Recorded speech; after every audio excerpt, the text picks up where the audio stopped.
आप लोगों के भी जेईई एडवांस के मॉक टेस्ट में मार्क्स 50, 60, 70, 80, 90 इस रेंज में अटके हुए हैं।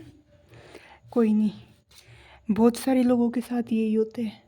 तो इस चीज़ का सॉल्यूशन लेके मैं आ गई हूँ आज आपके पास। तो चलिए, स्वागत है आप सभी का हमारे इस यूट्यूब चैनल पर। यहाँ हम जेईई एडवांस के ऑफिशियल क्वेश्चन में तुक्का मारना सिखाते हैं। तो चलिए फर्स्ट क्वेश्चन से स्टार्ट करते हैं। इस क्वेश्चन में total number of compound having at least one bridging oxo group, ये जितने भी मॉलिक्यूल दे रखे हैं उनमें at least one bridging oxo group पूछा है, किस में होगा। तो ये टोटल कितने का मॉलिक्यूल्स दे रखे हैं अपने को, 1 2 3 4 5 6 7 8, टोटल 8 मॉलिक्यूल्स दे रखे हैं, नंबर ऑफ़ मॉलिक्यूल्स। तो ऐसे क्वेश्चन में क्या होता है कि अपने को आंसर के होने की प्रोबेबिलिटी 50 से 70% होती है। तो ये 8 है, इसका 50 से 70% होने की प्रोबेबिलिटी सबसे ज़्यादा है।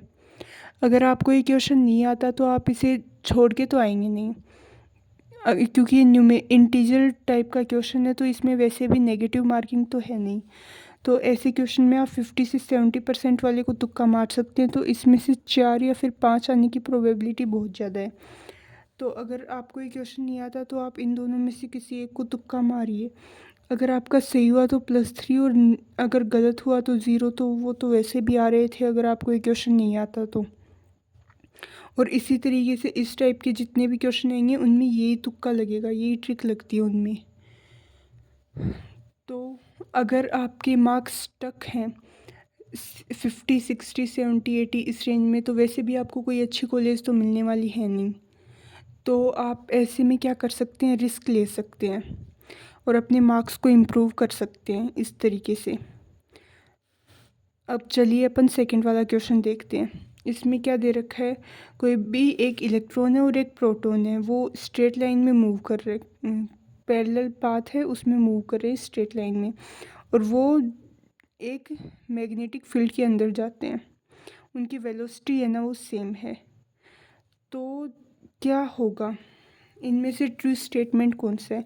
अब अगर आप इसमें देखें तो फर्स्ट वाला स्टेटमेंट है, इसमें कह रखा है ये कभी बाहर नहीं आएगा, और बाकी 3 स्टेटमेंट है इनमें कह रखा है कि ये बाहर आएगा। तो वो अब इतने बेवकूफ़ तो हैं नहीं कि ये एक स्टेटमेंट ऐसा दे दिया और 3 ऐसे दे दिए। तो अगर ये एक सही हो जाएगा तो फिर अपन इन 3 को तो देखेंगे ही नहीं। तो ये फर्स्ट वाला सही होने की प्रोबेबिलिटी सबसे कम है, तो अपन इसको गलत मार्क कर देंगे। और सेकंड वाला होने की प्रोबेबिलिटी बहुत ज़्यादा है, क्योंकि फर्स्ट वाला रॉन्ग हो गया। तो इन दोनों में से कोई एक होना चाहिए ना, अगर आप देखें थोड़ा बहुत दिमाग लगाएं तो। और ये दोनों हैं, इनमें से कोई एक होना चाहिए।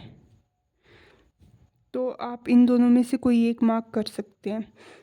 अब हमने एक तो मतलब ख़त्म कर दिया कि ये वाला तो होगा ही नहीं, तो ये वाला होगा मतलब। तो अगर आप इन दोनों में से भी कोई एक नहीं मार्क करते हैं तो ये होने की प्रोबेबिलिटी है।